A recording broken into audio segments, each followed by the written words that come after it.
Ainda bem que o Brasil todo está acompanhando os trabalhos dessa CPI e a parcialidade dos membros dessa CPI. O trato diferenciado de um para o outro, pela ordem, senhor presidente. A depender... Pela ordem. Já vai começar a interromper? Sem sombra de dúvida. O senhor vista a camisa que o senhor quiser, mas não chame de parcial quem não é. Eu não vou aceitar isso. É só se olhar no espelho, senador.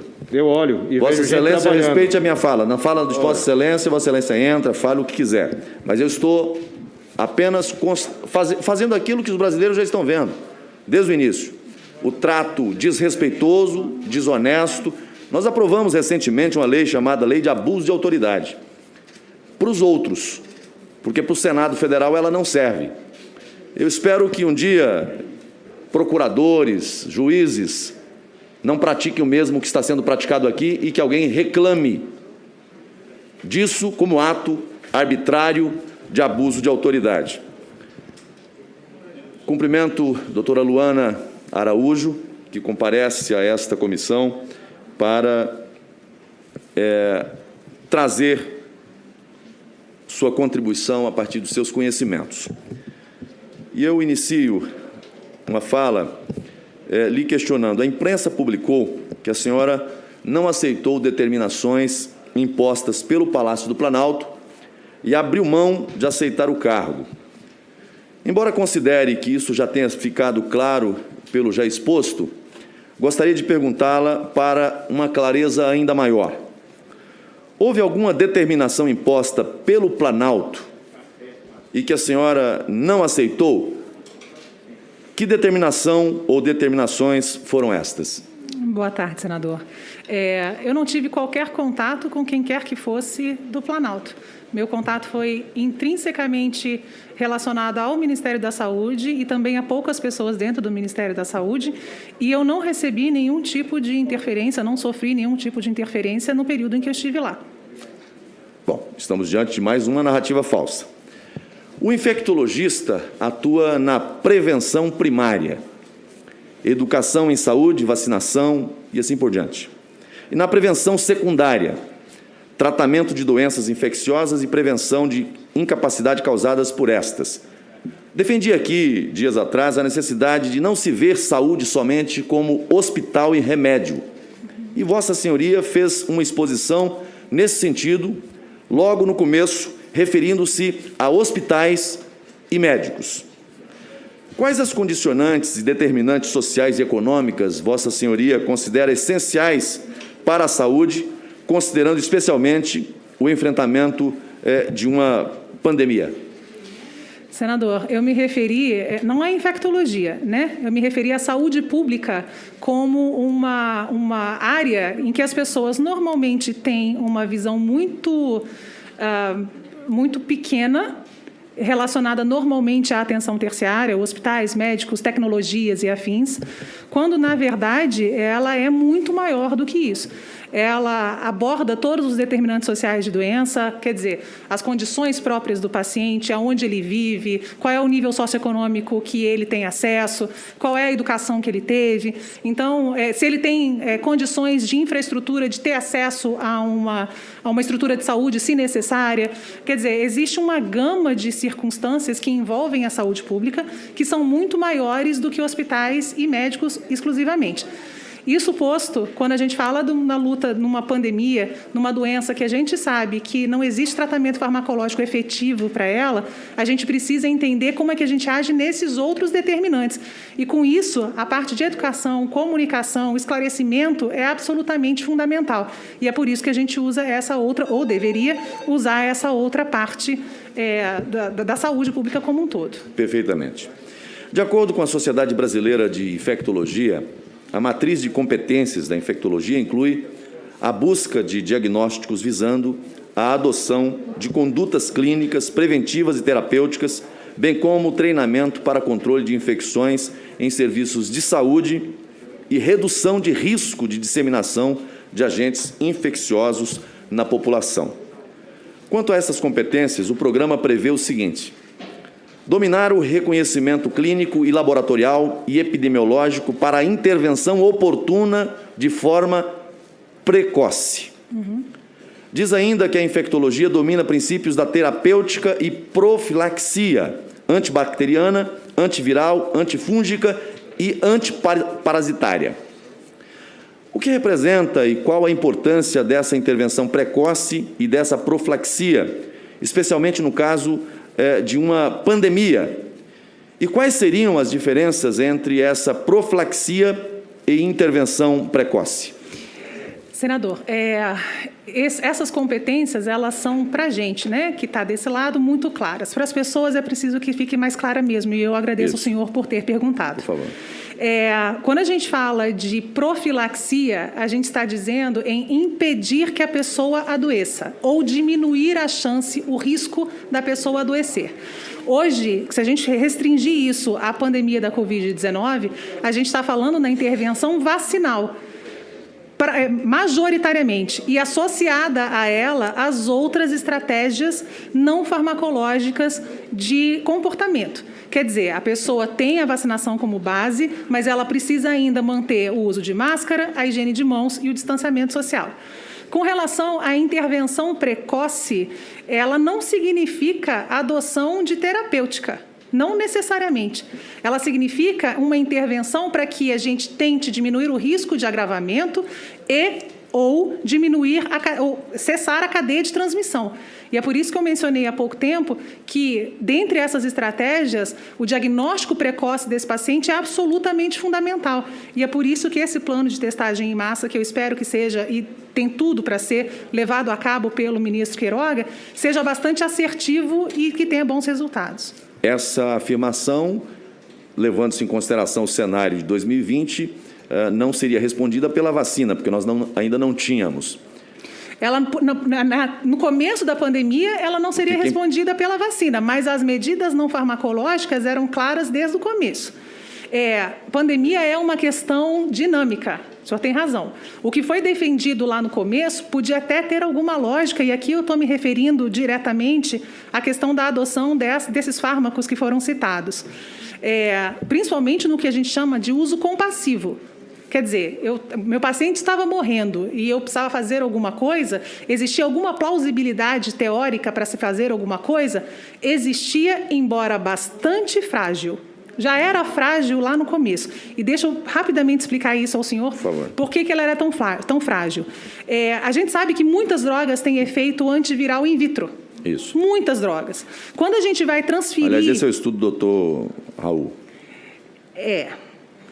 Quando a gente vai transferir essa potência antiviral in vitro para a complexidade dos organismos multicelulares organizados, a gente tem menos de 10% de sucesso nessa transferência. Sim. Então, a frustração desse desenvolvimento é sempre muito grande. A gente tem uma esperança muito grande aqui e que nem sempre, ou quase nunca, se reflete no funcionamento real, no organismo humano, por exemplo.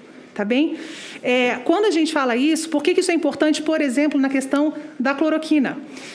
A hidroxicloroquina, ela tem vários mecanismos de ação. Um deles, e é o que funciona muito bem na malária, que até foi citado agora há pouco, é que ela altera o pH, quer dizer, o nível de acidez, dentro do parasita. Ela tem uma ação direta no parasita da malária, ela mata aquele bicho. De uma forma bastante, um português castiço, ela vai lá e mata aquele bicho. Por isso que ela tem uma ação aguda importante. Ela tem uma outra ação que é de modulação do sistema imunológico, que precisa de tempo para agir, e é por isso que a gente usa a longo prazo nas doenças reumatológicas. Nenhuma dessas circunstâncias foi provada ser eficaz na questão da Covid propriamente dita. Agora, se a gente for olhar para os antivirais in vitro, existe muita coisa. Existem medicações antivirais para HIV que funcionaram in vitro, por exemplo, para a Covid, e não funcionaram no organismo humano. Se eu pegar essa placa, essa cultura viral, e botar no micro-ondas, senador, os vírus vão morrer. Mas não é por isso que eu vou pedir para o paciente entrar no forno 2 vezes por dia. O senhor entende? Essa diferença precisa ficar clara para as pessoas que estão em casa. Não é que a gente não queira que as pessoas tenham acesso àquilo que funcionaria para elas, muito pelo contrário, a nossa vida seria muito mais fácil, mais feliz. Eu perdi amigos, senador. Eu perdi um colega de plantão da Fiocruz, que era um gênio. Ele morreu salvando a vida das pessoas. Se houvesse alguma oportunidade que a gente pudesse depositar as nossas confianças e a vida das pessoas nela, a gente teria usado. Infelizmente, com todo o pesar do mundo, não tem. Ok. Existem, segundo a Sociedade Brasileira de Infectologia, existem 3.700 infectologistas no Brasil. Somos poucos. Esse número já era considerado baixo antes mesmo da pandemia, mesmo nosso país sendo um país sujeito a muitas moléstias infecciosas e parasitárias. Considerando o contingente populacional do Brasil e suas múltiplas diversidades, não somente ambientais, mas também étnicas, que tipo de influência isso pode ter no enfrentamento de uma pandemia? Eu vou lhe dizer que não só no enfrentamento à pandemia. Eu faço essa pergunta apenas para contextualizar, com a nossa realidade que estados e municípios tiveram autonomia para adotar as medidas que quisessem, inclusive preventivas, sem que a maioria deles tivesse ou tenham em seus quadros um único infectologista sequer. Lembrando, temos 3.700 infectologistas e somente municípios são mais de 5.500. O senhor tem razão, somos muito poucos, deveríamos ser muito mais. Que grau de impacto essa falta de conhecimento científico enorme pode ter causado em prefeitos, governadores, gestores, pela responsabilidade de adotar medidas sem que para isso tenham o necessário assessoramento técnico-científico? É enorme. Mas é preciso entender que o domínio de informação científica não deve ser exclusiva do infectologista, porque esse não é um conhecimento hermético. Veja, esse não é um conhecimento que exige, em detalhes, que a pessoa seja um infectologista.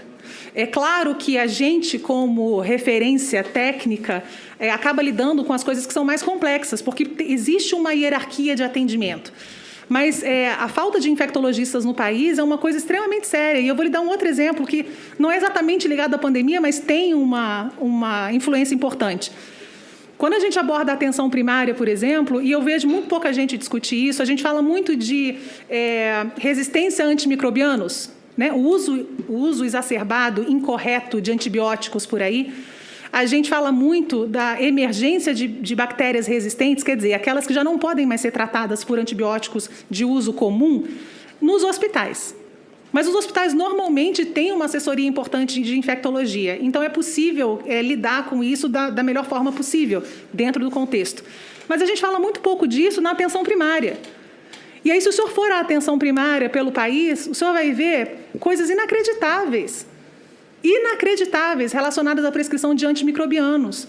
Por que isso acontece? Porque existe uma dificuldade, uma lacuna importante de ensino para as pessoas que estão assumindo essas funções.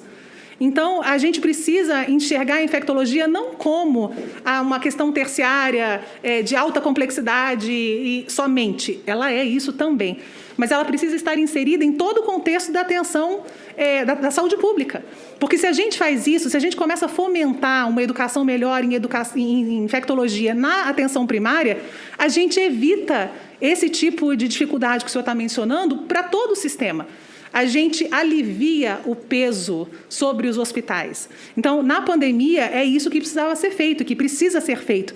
É preciso mudar esse eixo de resposta para que o sistema como um todo tenha alívio e a gente possa lidar com tudo que está acontecendo. Todos sabemos que a infectologia lida não apenas com a prevenção, mas também com o tratamento. Considerando vossa clara experiência e profundo conhecimento em termos de infectologia, diante da realidade da pandemia, há mais de um ano, com milhões de infectados e muitos indo a estado grave e até a morte, que tipo de tratamento a senhora já identificou como ideal para esse paciente, em termos de medicamentos? Veja, senador, não sou eu que identifico como ideal. São as evidências científicas acumuladas pelo mundo inteiro que, pela primeira vez na nossa experiência, está trabalhando contra o mesmo inimigo ao mesmo tempo. Tá certo? Então, o que a gente tem de evidências científicas que são claras nesse sentido? A gente sabe que o uso de corticoide num momento específico para o paciente, veja bem, que é, nesse momento, quando ele precisa de 15 hospitalização e uso de oxigênio suplementar, nesse momento, o corticoide ele é importante. Ele muda a história da doença, ele diminui o risco de mortalidade. O suporte que a gente consegue dar ao paciente grave, ele também mudou a história de mortalidade. Lá no começo da pandemia, a gente via as pessoas que iam para o CTI e morriam com a maior facilidade. Uma das razões pelas quais a gente conseguiu diminuir a mortalidade da pandemia é porque a gente aprendeu a lidar, dentro do ambiente de medicina intensiva, melhor com o suporte que a gente fornece a esses pacientes. Do ponto de vista do que nós estamos enfrentando. Isso. Que é um problema viral. Isso. O corticoide seria... O corticoide ele tem um momento dele específico. Qual é o impacto dele na carga viral? O problema dele não é a carga viral. Deixa eu explicar para o senhor, que acho que é importante para todo mundo entender. O corticoide ele tem uma ação que é anti-inflamatória. E uma das razões mais importantes do paciente com COVID desenvolver quadro grave é que ele faz um quadro inflamatório gravíssimo. Esse quadro inflamatório dispara no organismo dele diversos mecanismos.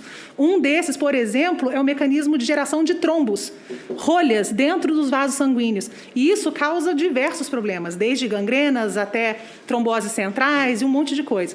Então, na hora que a gente sabe que o corticoide faz menos mal e faz um pouco mais de bem, quer dizer, o risco-benefício do uso dele é importante, e isso acontece comprovadamente na fase em que ele precisa de hospitalização e uso de oxigênio suplementar, a gente consegue reduzir a inflamação desse paciente e, portanto, diminuir o risco de mortalidade dele. Okay. Se utilizada precocemente, rapidamente, ela tem um efeito muito ruim, porque todo o uso de corticoide pode levar a uma queda da resposta imunológica. Então, na hora que a gente dá o corticoide de cara para um paciente, a gente impede que o organismo dele também utilize de todas as ferramentas que ele precisa para se defender. Então, qual seria o tratamento precoce? Entenda tratamento... Não existe, Calma. senhor. Desculpa. Entenda tratamento precoce, na minha avaliação, porque nesse momento está havendo muita confusão entre tratamento profilático, o que alguém defende, e tratamento na fase inicial da doença. Eu entendo tratamento precoce como tratamento na fase inicial da doença. Você está falando do corticoide, que só poderia ser uma intervenção já numa fase um pouco mais adiantada. Isso. Agora, a depender do quadro, esse paciente nessa fase adiantada já vai estar com falta de ar. Qual o protocolo indicado para esse paciente já na fase inicial para não ter uma complicação? Nós não temos nenhuma ferramenta farmacológica que possa ser utilizada de forma inicial, como o senhor coloca, que impeça a progressão da doença. O que a gente faz com os pacientes? A gente identifica com precocidade, a gente trata ou melhora o tratamento das eventuais doenças que ele tenha em concomitância, que a gente chama de comorbidade, porque a gente sabe que as comorbidades fragilizam o organismo do paciente. Então, quanto mais inteiro este paciente estiver, melhor o sistema imunológico dele vai responder. O mundo inteiro pesquisa, nesse momento, inúmeros fármacos para lidar com essa questão que o senhor está colocando. Veja bem, o primeiro passo que a gente faz sempre é testar o que já existe. Essa foi uma das razões pelas quais, por exemplo, a hidroxicloroquina foi testada. Porque ela já está aí, ela é barata, né? Ela tem um uso bastante largo. Então, vamos testar para ver se funciona. Ah, não funcionou? Vamos passar para outra. Ah, não funcionou? Passa para outra. E é nesse ponto que a gente está, testando múltiplas coisas para entender o que que funciona. Mas, nesse momento, eu não tenho uma intervenção farmacológica que funcione para fazer isso.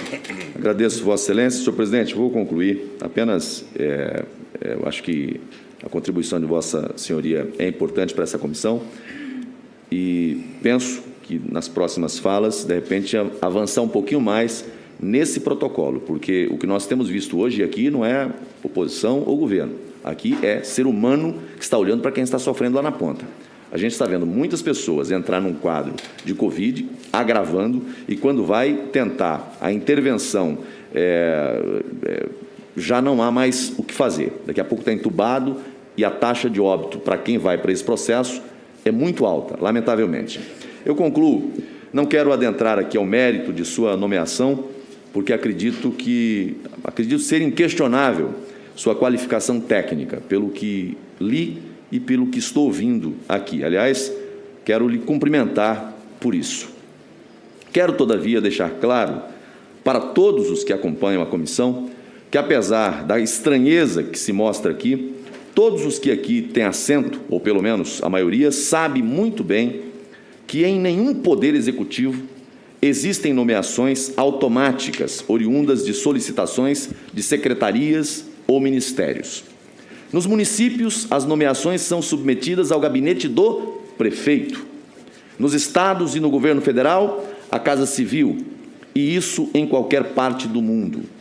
Não é razoável, portanto, que os que tanto criticam a criminalização da política, especialmente quando atacam operações de investigação, queiram criminalizar o rito administrativo comum, corrente em qualquer esfera de poder, e não do executivo, é bom que se diga. Todos os órgãos que fazem nomeações para cargos em comissão, que são demissíveis ad nutum, há essa liberdade plena, tanto para nomear quanto para exonerar.